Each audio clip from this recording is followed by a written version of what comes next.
जय माँ, जय जय माँ, जय जय माँ, जय जय माँ। जय माता दी। आज हम बात करते हैं नीच भंग राजयोग की।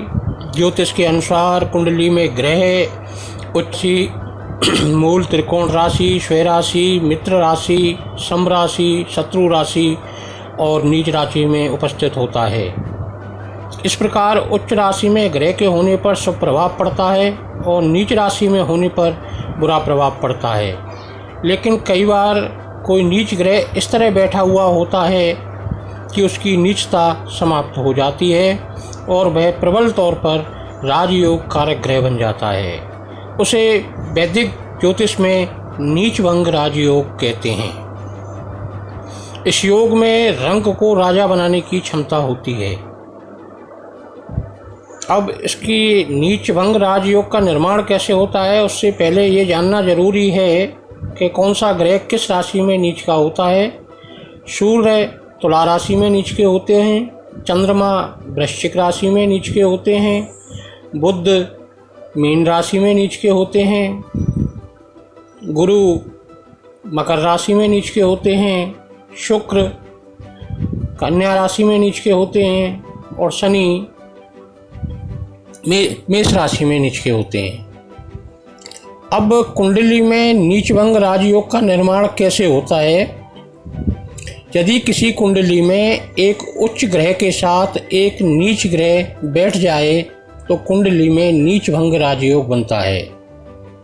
उदाहरण के लिए यदि शुक्र और बुध मीन राशि में बैठ जाएं तो नीच भंग योग होता है, क्योंकि मीन राशि में शुक्र उच्च का है और बुध नीच का है, लेकिन यह नीच भंग योग होता है।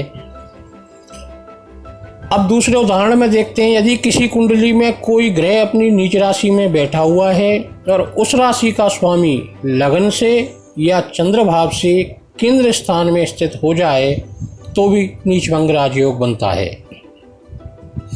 उदाहरण के तौर पर बृहस्पति की नीच राशि मकर है और मकर का स्वामी शनि यदि चंद्रमा से केंद्र स्थान में स्थित हो तो नीच भंग राजयोग बनता है।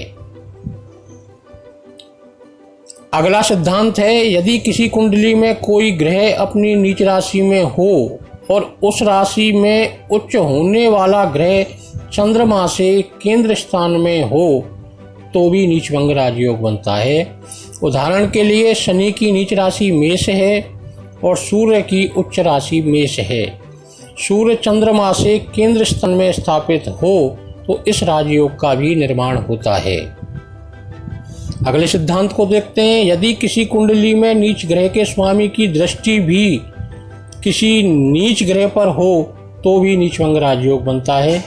जैसे बुध की नीच राशि मीन है और मीन का स्वामी गुरु है और गुरु की दृष्टि बुध पर हो तो भी नीच भंग राजयोग बनेगा। यदि किसी कुंडली में किसी ग्रह की नीच राशि का स्वामी और उसकी उच्च राशि का स्वामी परस्पर केंद्र स्थान में हो तो भी उस ग्रह की नीचता भंग होती है। उदाहरण के तौर पर मंगल की नीच राशि का स्वामी चंद्रमा है और मंगल की उच्च राशि का स्वामी शनि है। दोनों परस्पर केंद्र स्थान में हो तो भी नीच भंग राजयोग बनता है। इसके अलावा यदि किसी कुंडली में नीच का ग्रह बकरी हो तो भी नीच भंग राजयोग बनता है, लेकिन उसके प्रभाव कम होते हैं। यदि नीच ग्रह कुंडली में 9वें घर में उच्च का हो जाए तो भी नीच भंग राजयोग बनता है। अब बात करते हैं कि इन नीच भंग राजयोगों के क्या प्रभाव पड़ते हैं। यदि किसी व्यक्ति की कुंडली में सूर्य की वजह से नीच भंग राजयोग बना है तो उसे राज्य की तरफ से लाभ प्राप्त होता है। व्यक्ति अपनी नीतियों को वरिष्ठ लोगों के सहयोगों से सफल बनाने में सक्षम भी होता है।